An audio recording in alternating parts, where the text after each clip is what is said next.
tayo ngayon guys. Ayan, pusit. Egg. Harina. Ano to? Flavored.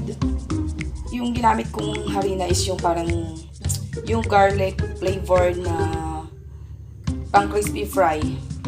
Kasi wala akong harina na pure. Kaya naman gamitin ko kasi yan yung available. Tapos ito breadcrumbs. Ayan. Ito lang. Para sa calamares natin. Ayan. Tapos yung oil.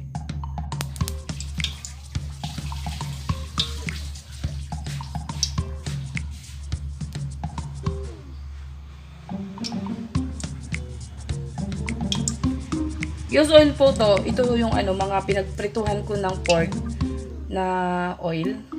Sinave ko siya para pag magdi-deep fry ako, yan yung gagamitin ko.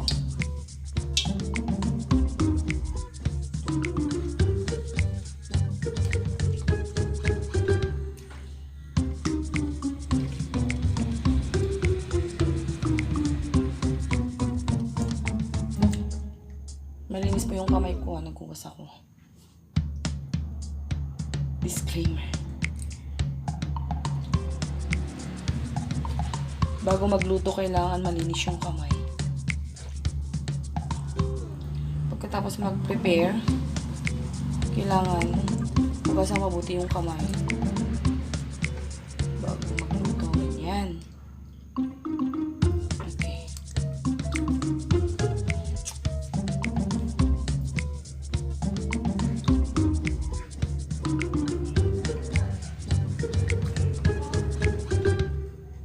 Ito yung flavored na harina na. Yung ginamit ko is yung garlic flavored. Pang crispy fry kasi may lasa na yun.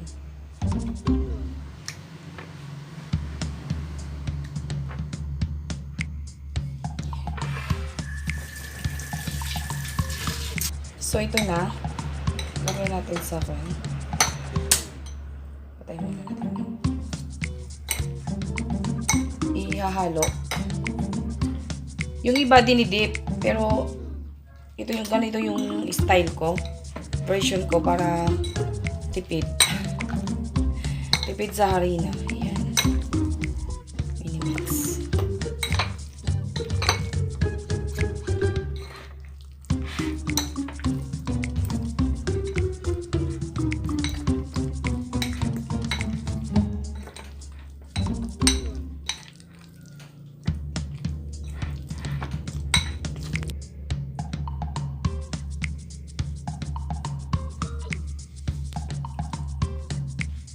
And then last dito, bago siya isalang prito.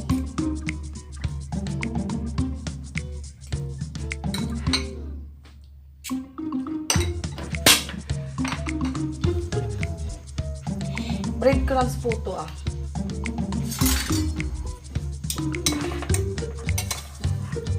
Ayan. Iko-coat lang natin ng breadcrumbs.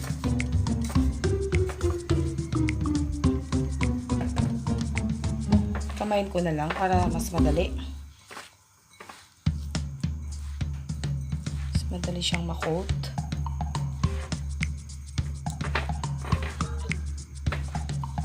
Ayan, na-coat na siya. Mainit na rin yung mantika. Ayan, start na tayo.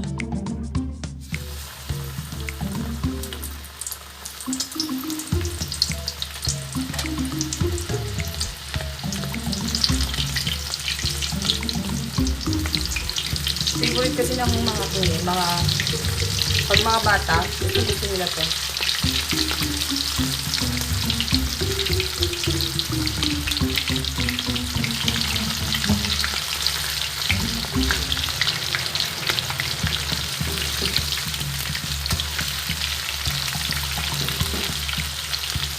Pag mainit din yung mantika, ilulusar lang natin para hindi naman masusunog.